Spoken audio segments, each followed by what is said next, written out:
ازيكم اخباركم ايه؟ يا رب تكونوا بألف خير واهلا بيكم في فيديو جديد. وشقة النهارده حرفيا كل الجمال والرقة يعني بتتجمع كلها في شقة النهارده.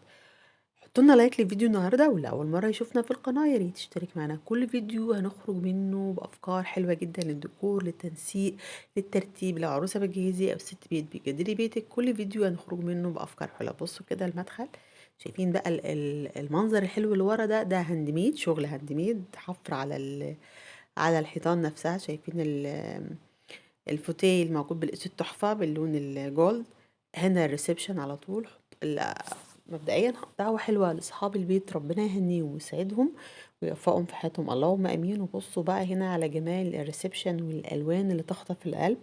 درجات الجراي، بصوا كمان الجبسن بورد درجة بسيطة جدا من الاوف وايت مع الجراي، تحفة. يعني مش حاطط الابيض بس حاطط الابيض، حلو قوي مع الاضاءة اللي هو عاملها. الستاير سيمبل قوي، بصوا التفاصيل هنا. مكتبة جبسن بورد للتلفزيون سيمبل قوي، وانا بحب مكاتب الخشب تكون خشب، او لو كانت جبسن بورد مبقاش فيها شغل كتير. كمان الترابيزة مودرن، بصوا الجزء الفرو اللي تحت الفوتيه الاسود. سفرة كمان كراسيها اسود والرجلين باللون الجولد، هي كمان جولد. وبازا كريستال سيمبل، البوفيه البار تفاصيل مفيش اجمل ولا ابسط من كده. الشغل معمول حلو ومعمول برقة وتفاصيل بسيطة. طبعا احنا كده بنتكلم على شركة رائعة، انتوا كلكم بتحبوا الشقق اللي بعرضها ليها. الشركة المحترمة الراقية ارت ديزاين. بصوا التفاصيل، التابلو اللي ورا ده تحفة، وده هاند ميد، مش كل حد بيعمل كده. بصوا السجاد مع الوان البورسلين.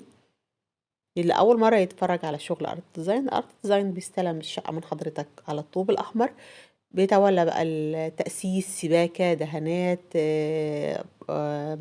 سيراميك، أدوات كهربائية، صحي، توصيل كهرباء. العفش كمان هو اللي بيجيبه. التكييفات بتبقى هدية على المساحات الكبيرة. كل ده ارت ديزاين بيتولاه مع التنسيق طبعا مع العميل. هنعدي ريسبشن بقى وندخل لبقية الشقة. شوفوا هنا أول حمام، ده حمام الضيوف، حمام صغنن بس شوفوا اهتمامه بالحمام. دايما لما بشوف الحمام بتاع ارت ديزاين بقول على طول دي ارت ديزاين. تفاصيل هنا السباكة كلها حفر أو دفن اهو.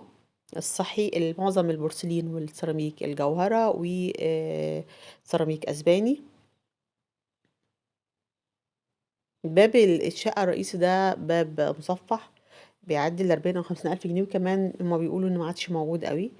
ارت ديزاين للناس اللي بتتكلم على ارقام تليفوناتهم انهم مش دايما بيردوا، بيفتحوا التعاقد 4 مرات في السنة كل 3 شهور وبيقفلوا. إيه ليه مش بيردوا الفترة دي؟ لأنهم بيشتغلوا في حاجات شغل كتير جدا، فمش بيقدروا ياخدوا مواعيد أكتر من ده، لأن شايفين الدقة اللي بيعملوا فيها الشقة، طبعا بتاخد معاهم وقت. بصوا هنا المطبخ ده مش مطبخ، ده أوضة غسيل أكتر أهو. بصوا هنا التفاصيل، جمال ما بعده جمال. في ارت ديزاين بيعمل دايما عظمه. هنا بقى المطبخ كامل، يعني هنا اوضه غسيل فيها فيها الغساله، ممكن تحط فيها مجفف للناس اللي مش بتنشر، وادوات النظافه. التقفيله دي كلها الادوات المساحيق بتاع الغسيل والتنظيف، طبعا دي حلوه جدا. وممكن تحطي هناك ترابيزه المكوى، طبعا رائعه. شايفين بقى الحوض والرسمه بتاعته، وفوقه شباك كبير. دايما بفضل لو عندك فيو حلو حطي شباك اسفل الحوض وراه الفيو ده او وراه الشباك ده، وانت بتشتغلي بتحسي براحة، خاصة لو الفيو بقى على جاردن او على منظر حلو. الشفاط، البوتاجاز، كل ده ارت ديزاين هو اللي بيتولى بيجيب كل ده، وبيحاسب بقى بالمتر، بيحسب لك المتر سواء بقى ب10 ب9 حسب بقى التكلفة. بصوا جمال السجاد الشاك ده بيدي شكل حلو جدا للبيت واحساس بالدفى. بس دايما لما بتجيبيه نوع نضيف، لان مش كل الشاك بيستحمل. فيه شاك بعد غسله واحده او مع الاستعمال تحس ان الفرو بتاعه بينزل كده، مش بيبقى حلو. ده ركنه تانية اهي مودرن، ورجلين برضو ستانلس، ترابيزه ستانلس، الكوشنز فرو اسود واوف وايت. والركنه كبيره مربعه تاخد عدد كبير طبعا. ده يعتبر زي مجلس، لو في ناس بقى بتحب مثلا، لو في سيدات في جنب او رجال في جنب او قاعدة عائلية في جنب مختلف، هتعتبر دي حلوة او مناسبة ليهم. برضو هنا المكتبة جبسون بورد وإضاءة سامبل، والشاشة جواها مفيش تفاصيل كتير. لايكات كتير لفيديو النهارده، وبشكر الناس الجميلة اللي نورتني في القناة في الفترة الأخيرة، وبشكر دعمكم الرائع لكل فيديو بنزله، وإن شاء الله ربنا يقدرنا وننزل لكم محتويات كتير ودول كتير. خلص بقى فترة الامتحانات وأجيب لكم شوية من كل دول العالم للناس اللي طلبوا ده. بس أنا دايما بحس إنكم بتحبوا الشقق المصرية أكتر.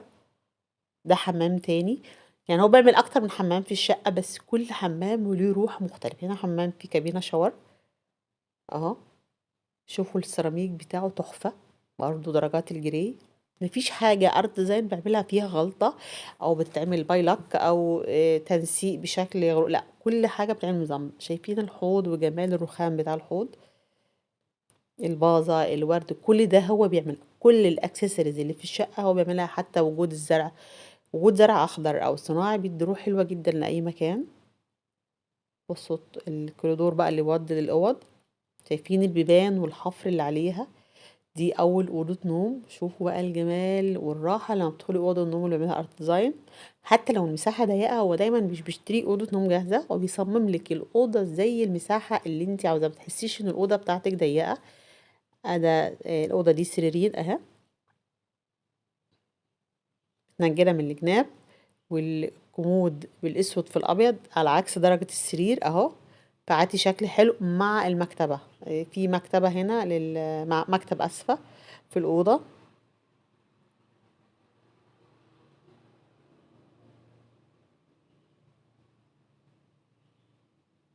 ميرسي جدا لتعليقاتكم الجميلة ولدعمكم للقناة.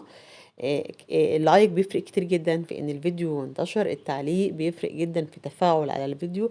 فبجد بشكركم من كل قلبي، ودايما يا رب عند حسن ظنكم. ادي الأوضة التانية، بصوا هنا ظهر السرير في منظر طبيعي، وده الاختلاف، ان انت متبقاش عندك أوضة نوم زي كل الناس، بيبقى عندك حاجة مختلفة. بصوا الدولاب هنا في مكتبة ومقفول ومتنجد، في جزء تنجيد زي السرير بالظبط، فطبعا الشكل رائع. رغم ان الاوضه مش كبيره، بس انت حاسه ان الاوضه مش محتاجه حاجه. عندك الكومود، 2 سرير، 2 كومود، كمان 2 سرير، 3 كومود لان في كومود تاني اهو، ومكتبه والتلفزيون والشاشه. مش حاسه ان في حاجه مضايقاكي في الاوضه. ندخل للاوضه الثالثه، ودي الاوضه الماستر. بصوا جمال التنسيق الاسود، رغم انا مش من عشاق الاسود في الخشب او في الموبيليا او في الحاجات الغامقه، لكن الاسود تحفه. التنجيد مع الاضاءه مع الاوضه نفسها فاتحه. بصوا الفيصل ده، الازاز، باب الازاز ده تحفه فنيه، بيفصلك عن الدريسنج. ده الدريسنج اهو في مكان منفصل، وفكره ان يبقى عندي دريسنج في مكان منفصل افضل كتير يبقى مفتوح في الاوضه. وهنا بقى بندخل منه للحمام. بصوا بقى جمال تقسيم الاوضه، الاوضه دي فندقيه تحفه. بصوا هنا كمان تقفيل ضلفه تانية حلو قوي اللي هو عامله، والافكار اللي عاملها. مش دايما العميل بقى عنده الافكار دي، لكن الشركه صراحه بقى عندها افكار كتير جدا تقدر تفيد العميل وتوضح له نقاط مهمه بحيث ان يستفيد من المساحه عنده. بصوا ادي الحمام، جماله وجمال الوانه. عامل الالوان برضو فيها تناغم بين الوان الاوضه الماستر. هنا المرايه تاتش فيها اضاءه، وهنا الكابينه الشاور في جزء تاني. مقسم الاوضه صح جدا، بحيث هو مستغل كل جزء في الأوضة. شايفين التقفيله دي، الضلف اللي موجوده هنا، والباب الجرار اللي مرسوم عليه تحفة فنية. الأوضة الماستر تحفة، تحفة حقيقي. عاوز تعليقات كتير من حضراتكم، بفرح جدا بدعمكم وتعليقاتكم الجميلة.